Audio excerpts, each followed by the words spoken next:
Forget frequently asked questions. Common sense, common knowledge, or Google. How about advice from a real genius? 95% of people in any profession are good enough to be qualified and licensed. 5% go above and beyond. They become very good at what they do, but only 0.1% are real geniuses. Richard Jacobs has made it his life's mission to find them for you. He hunts down and interviews geniuses in every field: sleep science, cancer, stem cells, ketogenic diets, and more. Here come the geniuses. This is the Finding Genius Podcast with Richard Jacobs.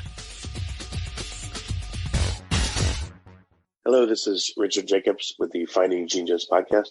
I have another member of ESA, the European Space Agency. His name is Timo Prusti. He's a scientist working on the Gaia team, Gaia. So, Timo, thank you for coming. Thanks. It's a pleasure to be here. Yeah, tell me, what's the Gaia project about?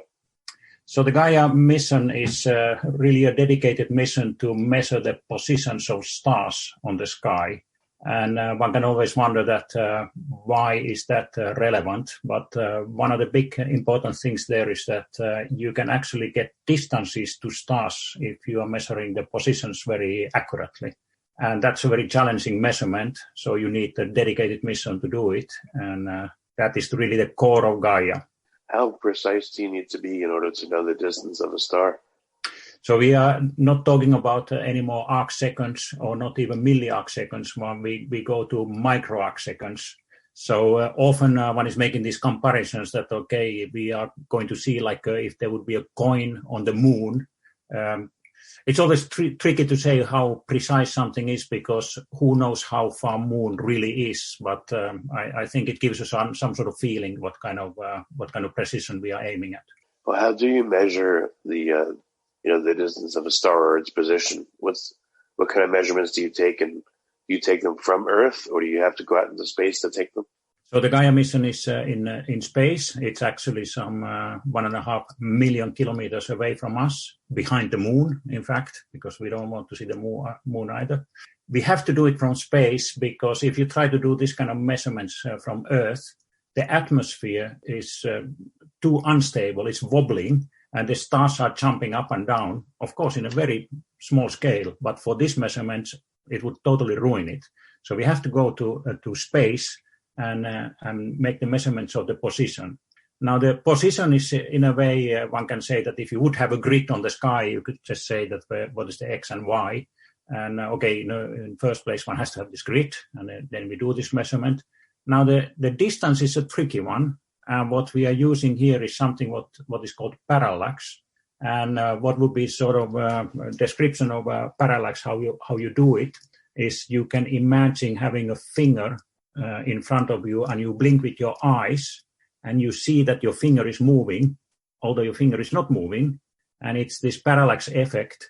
And if you move the finger further away or closer by, you see it jumping less or more. So by measuring this jumping, which is apparent, not real, you get a hook on the distances. And that's really the difficult bit, what we are doing.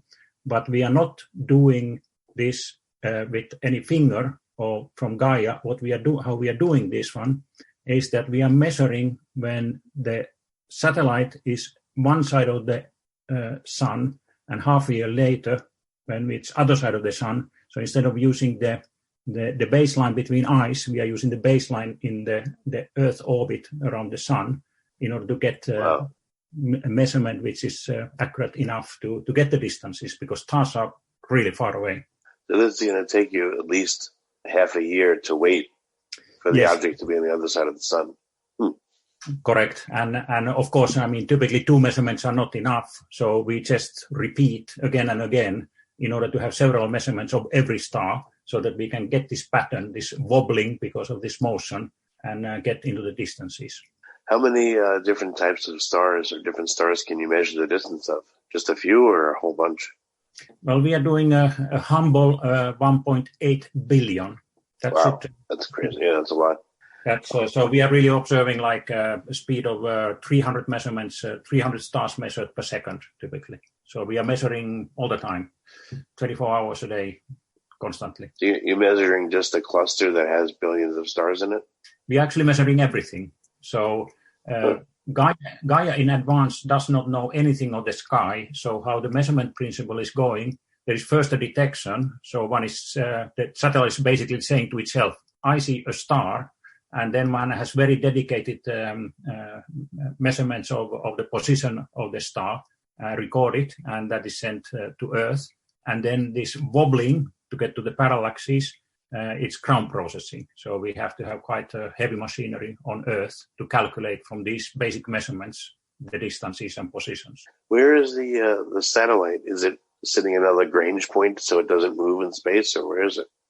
It is in an orbit around the Lagrange point, but essentially one can tell it's this second Lagrange point. And the advantage of that one is that because it's the other side of the moon, we have everything that we do not want to see, and this is the sun, the Earth, and the moon. They are all more or less at same side, so then we can freely look to the other direction. You said it orbits a Lagrange point? Can you do that? Like, I think you have to be at a Lagrange point and sit, but is it act like a small gravity well, a Lagrange point? Well, a Lagrange point is kind of a plateau. It's not really fully stable, so it's actually easier to have an orbit which is going around it, which you can, with rather small amount of energy, you can keep in that orbit. So it is actually quite several hundred thousands of kilometers around it, with a very complicated Lissajous orbit, but it is sort of for management of the orbit, it's the best way to do it. But when you say it's a plateau, is it a gravity well where an object it'll spiral into the Lagrange point and it needs energy to stay out, or does it need energy to stay close to it? You need a little bit of energy to stay close to it. Oh, yeah, interesting. So if you didn't give it energy, it would slowly move away from the Lagrange point? Correct. It would, and then at some point you would get unstable orbit. You could easily predict where it ends up. But in a way, it's always said that Lagrange point is like a gravity well or a minimum, but it's actually not totally true. But it is a plateau in the gravitational field where it's easy to be around. Oh, interesting. So were there any particular stars that Gaia has had its eye on that you really wanted to measure? No, we did. That was specifically decided not to do it that way and to be complete. So it's all based on this, that if the Gaia detects if the star is bright enough, we observe it. And it's, of course, all automatic on board, so there's no human intervention at this phase. The data is then recorded and sent down to Earth. And in principle, then we have all stars to a certain brightness level, of course. Yeah, what's the range of detection? How far away could a star be in order to be detected? So the basic detection principle is based on brightness, which means that for very massive bright stars, we see far away, actually even in other galaxies close to our Milky Way, while if the star is very small and cool and doesn't really give much light, then our horizon is much closer. So it's really the solar neighborhood. So it really depends on the brightness of the star. So what are some distances that you've found stars to be?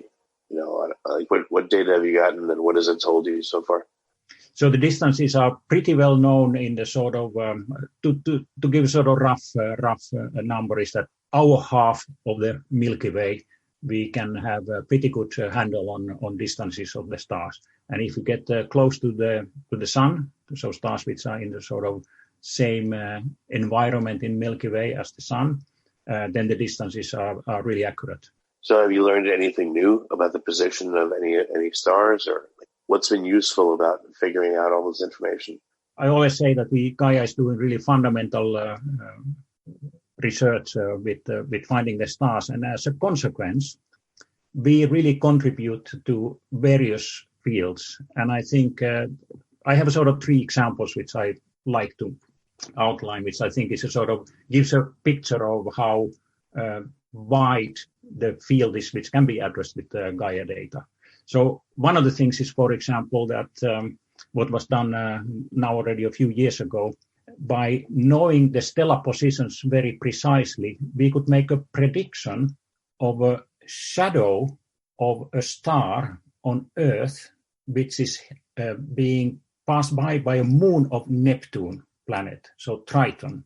And because we knew the stellar positions so well, we could tell where the shadow on Earth is falling, so that the group of people who are specialized in these observations, they could find that place on Earth and make observations, and they could see the shadow passing.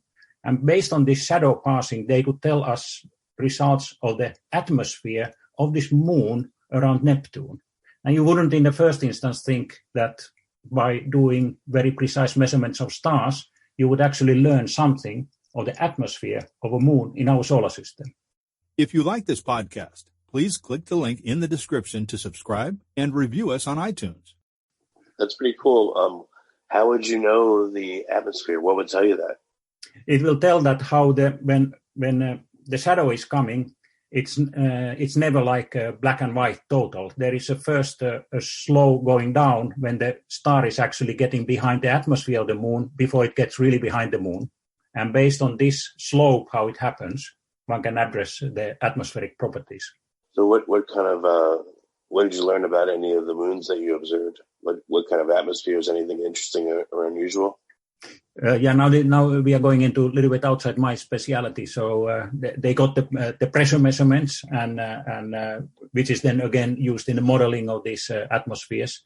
So this is something like a contribution to help this kind of modeling work. Is there any use in getting a better estimate of how far away the moon is, or the sun, or Mercury, or Venus, or any known, somewhat local objects? Better measurements of them? Yeah, we don't measure the planets because they are essentially too big for us, and too big and too bright, and they are actually pretty well known already. So this is not really like a challenge for Gaia, because these are done with various other methods already from the Earth. What about comets or other asteroids that are near or could come close to Earth? Is there any point in measuring them more accurately? Yeah, we do get the asteroids. Again, Gaia doesn't know if there is a point of light on the sky, whether it's a star or an asteroid. It just measures, and that's one of the things what is then done on the ground is to disentangle, is this an asteroid or a star? And if it is an asteroid, then indeed we can determine its position, and we can determine its orbit much more precisely than what it could be done from the Earth. And this has relevance because these asteroids, they have several families, where the orbital elements are known, and one is trying to correlate the orbital families into properties of these asteroids, and that is sort of linked then to the birth of our solar system and how the matter accreted around the solar system. So, how long will this mission go on? And is it just going to be a forever thing to find more and more star info over time? So we had the launch 2013. So we have already completed what we call the nominal mission. So this is kind of in the space agency terms.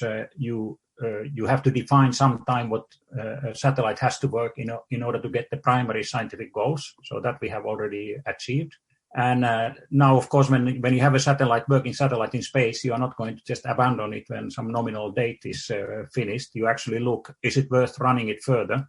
And this is a rather long process to find out that the science is worth investing the money to continue operations, but we managed to do that one actually easily.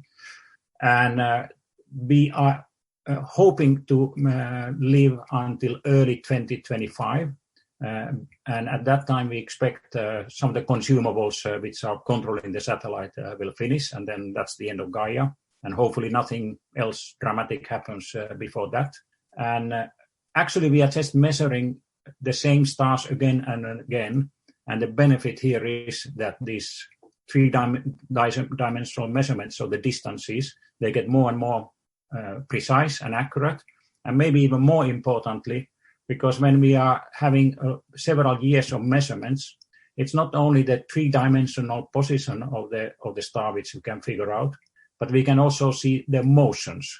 And when you get access to the motions of stars, then you have a totally new area of investigations which opens up, which is actually one of the key science cases for the Gaia mission, is to understand our own Milky Way galaxy, how it was born, what is its structure, and also a little bit what is the future of it. So, what can you tell the payback of the mission so far? Like, how do they say, okay, for each star's position we find it's worth this much to us, or how do they determine if the mission's worth it or not, and whether to continue? Well, I would say that to me, one of the spectacular results of the data releases so far is the discovery that actually some 10 billion years ago, our Milky Way, when it was much smaller, had an encounter with another galaxy, and actually they merged, and they sort of with the mass ratio of 1-4 roughly. And why could we find this with the Gaia data is that the merging process, when this tiny little galaxy, well, it's not that tiny, came to the Milky Way and merged, was opposite to the rotation of the original Milky Way. And what this means, that the stars which came in from this other galaxy, they are still having memory of the original motion. So they are actually rotating to the opposite direction as the bulk of the stars in our Milky Way. And Gaia, because we are measuring these motions, could reveal these stars. And by investigating those ones, one came to the conclusion that this event took place 10 billion years ago. And I think it is quite fascinating to sort of disentangle the history of our Milky Way, how our galaxy has come together in order to look what it looks today. Why would the stars be rotating one way, and are they slowing down and stopping and then starting to rotate another way? Like, are you observing this in different phases of motion? I think one can already guess that this is not going to happen because 10 billion years is a long time to get this reversal. So essentially what it means is that the space between stars is empty, and there is basically nothing that can stop them from the original movement in the first order.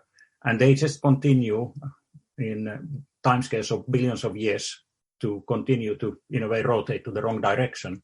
So it is like an intrinsic consequence of this merging event. Why would they be rotating in the opposite direction in the first place? And how long ago was that anti-rotation or different rotations set up? So the original rotation of Milky Way is probably when at the very, very early universe, when it formed and it had some angular momentum and it was rotating. Now this other galaxy, it doesn't know anything of the way our Milky Way was rotating. It just happens to merge with a certain angle and certain direction and certain speed. And it just happened to be in such a way that it came in kind of against the rotation. And then because the Milky Way was more massive, after few passing, it sort of merged into the gravitational well of Milky Way, all these stars. But they still remember the original movement, what they had in this host galaxy, what was merged into the Milky Way. Okay. Are there other areas of interest that Gaia is looking at? Are there particular? How do you know where to look and what data to collect, or are you just letting it passively look at everything and run through the whole sky? Like, how are you directing it? Yeah, in a way, that's the last statement is correct. So we just observe everything essentially. And it's also the data analysis is a global one. So we try to find a solution for the all stars. And what our data releases are all about is that we make a catalog. And with this catalog, we try to calibrate all sort of known effects out so that it's as close to the fundamental measurements of these stars as possible. And then it is actually up to the whole astronomical community. The catalog what we make available is public. Anyone can use it, and you can do whatever science you want to do with it. And because it's fundamental science, so then you have people using it, like I mentioned, some use it to measure the shadow of a star on Earth, and somebody else is using it to understand the merging history of our Milky Way. And of course, there are lots of people who look at the fundamental properties of stars. So it's not really, we don't aim for a specific product. We aim to make the best possible catalog and let the community to do the science. Of course, the original capabilities of the mission have been put on the paper and for the industry to build a satellite with an idea of what kind of measurement accuracies are needed for certain type of science. But after that phase, it's really up to the community to do the research. Are there any particular stars or areas that need even higher accuracy, or ones that you still haven't mapped that you want to look at? I mean, how much is there left to do? Just a ton, or what? So there would be, I mean, of course, one always finds the thing that Gaia is a fantastic step in capabilities. So there are lots of new science areas. And of course, people then immediately start to dream about the next step. And as a kind of an example is that what we are still working on is that we are also trying to measure the tiny little wobble we see on stars if they have planets. And what Gaia should be, we are not yet there, what should be able to do is to see a wobble of a star if there is something like a Jupiter-sized planet which is orbiting around an external star. And of course, the dream of many researchers would be that, what about seeing the wobble of a star which has an Earth-like planet around it? So that's a sort of typical thing which is beyond Gaia. And naturally, people are already thinking that, how can we technically achieve that one? But that's very challenging. So if you see the wobble of certain stars, that would tell you whether they have planets around them? Yes. So there is a prediction that we should discover some 10,000 stars having Jupiter kind of planet around. So that will be for future years still to see whether we achieve that one. Well, very cool. Well, Timo, what's the best place for people to find out more about the Gaia mission? I think the ESA web pages and searching for Gaia. And we have, so at the ESA pages, the European Space Agency pages, there is information and results for general public. And the second level is more science-oriented public. And then we have dedicated pages for actually researchers who actually want to use these catalogs for their own research. I would say Googling the pages is the best way to find the right page for everyone. Very good. Well, Timo, thank you for coming on the podcast. I appreciate it. Thanks. It was a pleasure. If you like this podcast, please click the link in the description to subscribe and review us on iTunes. You've been listening to the Finding Genius podcast with Richard Jacobs. If you like what you hear, be sure to review and subscribe to the Finding Genius podcast on iTunes or wherever you listen to podcasts. And want to be smarter than everybody else? Become a premium member at findinggeniuspodcast.com. This podcast is for information only. No advice of any kind is being given. Any action you take or don't take as a result of listening is your sole responsibility. Consult professionals when advice is needed.